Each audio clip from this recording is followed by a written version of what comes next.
올해 대선을 두고 정책 선거가 실종됐다는 지적이 나오고 있습니다. 정치 공방만 난무하다 보니 주요 후보들이 도대체 어떤 철학, 또 국정 운영을 구상하고 있는지 잘 모르겠다는 이야기가 많이 나오고 있습니다.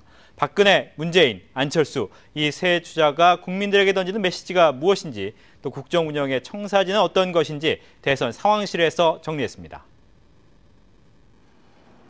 대통령 출마 선언문 또는 수락 연설문은 그 후보 자체라고 해도 과언이 아닙니다. 왜 내가 출마해야 하는지, 또 내가 그리는 나라의 청사진은 어떤 것인지를 가장 압축적이면서도 호소력 있게 정리한 텍스트입니다. 따라서 연설문의 키워드를 보면 그 후보의 정책 구상, 그리고 대선 전략을 읽을 수 있습니다. 연합뉴스의 미디어랩 데이터 사이트가 박근혜, 문재인, 안철수 세 후보의 연설문의 단어를 빈도수에 따라서 구름 모양으로 그래픽화해서 단어 구름을 만들었는데요. 이를 토대로 뉴스와이 CG팀이 화면을 재구성해봤습니다. 먼저 박근혜 후보의 수락 연설문을 보시겠습니다. 박 후보가 가장 많이 사용한 단어는 국민입니다. 모두 43차례 사용을 했는데요. 나름의 선거 전략이 있습니다. 국정 운영의 기조를 국가에서 국민으로 전환하겠다는 겁니다.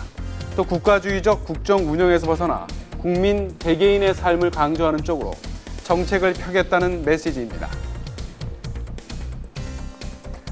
다음으로 의미 있게 언급된 단어는 행복입니다. 모두 17번 썼는데요. 특히 국민과 행복을 합성한 국민 행복이라는 단어가 12번 쓰였습니다. 이는 박근혜 선거 공약의 핵심 키워드로 자리매김하고 있습니다. 산업화 시대의 성장 패러다임, 민주화 시대의 분배 패러다임을 넘어서는 제3의 시대를 만들어 나가겠다는 겁니다. 다음으로 주목되는 키워드는 경제입니다. 모두 8번 사용이 됐습니다. 국민 행복이라는 가치를 실현하기 위한 시스템의 구축입니다. 일자리, 경제 민주화, 복지가 삼위일체를 이루는 시스템을 구축하겠다는 겁니다. 그중 첫머리로 등장한 경제 민주화란 개념은 진보 경제학적 개념으로 박근혜 캠프가 차용한 것입니다. 박근혜 후보 수락 연설의 또 다른 방점은 정치 개혁에 있습니다. 비리라는 단어가 5번, 부패라는 단어가 3번 쓰였습니다. 또 이와 대치되는 개념으로 개혁이 4번, 쇄신이 2번 쓰였습니다. 박 후보는 제 주변부터 더욱 엄격하게 다스리겠다고 말을 했습니다. 또 특별감찰관제 도입, 그리고 상설특검 도입, 그리고 공천 시스템 개혁을 위한 정치 쇄신 특별기구를 만들겠다고 공약을 했습니다. 빈도수는 적지만 국민 대통합은 박근혜 후보가 선거 전략 차원에서 가장 중시하고 있습니다. 12차례나 사용된 대한민국이란 키워드는 바로 국민 대통합과 관련해서 언급이 됐습니다. 이념과 계층, 그리고 세대를 넘는 큰 틀의 통합을 이루겠다. 다시 말해서 100% 대한민국을 만들겠다는 구상입니다. 이렇게 볼 때 박근혜 후보는 국민 행복이라는 핵심 가치를 중심에 두고 국민 대통합과 정치 개혁을 추진하며 삼위일체 경제 시스템을 만들겠다는 게 핵심 메시지라고 할 수 있습니다. 자, 이번에는 박근혜 후보에 이어서 문재인 후보를 한번 볼까요? 가장 주목할 키워드는 변화입니다. 쉽게 말해서 바꿔보자는 것이죠. 모두 12차례 언급이 됐습니다. 교체라는 단어가 8번 또 쓰였습니다. 이 중에 6번이 정권교체란 단어입니다. 이 같은 변화와 교체의 궁극적 지향점은 공평과 정의에 있습니다. 이것은 문 후보의 국정 운영의 주된 기조로 자리매김되고 있습니다. 자, 문이라는 단어가 22차례나 언급이 됐습니다. 새로운 시대로 향하는 변화의 경로로서 문이라는 표현이 쓰인 겁니다. 문 후보는 크게 일자리, 복지, 그다음에 정치, 경제 민주화, 평화와 공존이라는 5개의 문을 제시하고 있습니다. 일자리가 가장 첫 번째이자 중요한 문입니다. 범정부적인 일자리 혁명을 추진하기 위한 국가 일자리위원회를 구성하고 그 산하에 청년 일자리 특별위원회를 설치하자는 구상입니다. 자, 정치의 문으로 들어가 볼까요? 새로운 정치의 비전을 제시하고 있습니다. 책임 총리제를 통해서 대통령의 권한을 분산하겠다는 구상입니다. 이것은 정당의 책임 정치 구형과 밀접한 관련이 되어 있습니다. 대통령은 당을 지배하지 않고 여당은 정책을 주도한다는 개념입니다. 또 직접 민주주의를 강화하고 정치 보복을 금지한다는 공약을 하고 있습니다. 자, 평화는 7차례 언급이 됐습니다. 대통령에 당선이 되면 북한에 특사를 보내서 취임식에 초청을 하고 임기 첫 해에 남북 정상회담을 추진하겠다는 공약입니다. 또 3080 시대, 다시 말해서 국민소득 3만 달러, 한반도 인구 8천만 명의 시대를 열겠다고 밝혔습니다. 자, 문 후보는 사람이 먼저다라는 슬로건을 내걸었었죠. 수락연설에서도 산업이란 말이 12차례나 쓰였습니다. 문재인 특유의 인간적 리더십을 강조하려는 차원으로 볼 수 있습니다. 소통과 화합, 그리고 공감과 연대로 나아가는 리더십을 강조하고 있습니다. 정리해보면 문 후보는 공평과 정의를 국정 운영의 근간으로 삼고 소통과 화합의 리더십을 강조하고 있다고 할 수 있습니다.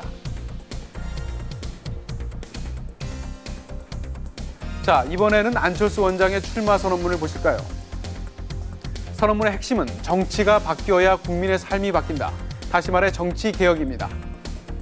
안 원장 역시 박근혜 후보와 마찬가지로 국민이란 단어를 가장 많이 썼습니다. 모두 22번인데요. 스스로 말했듯이 조직도 세력도 없는 정치신인 안 원장이 정치를 하기 위한 명분과 에너지를 국민들에게서 찾으려고 하기 때문입니다.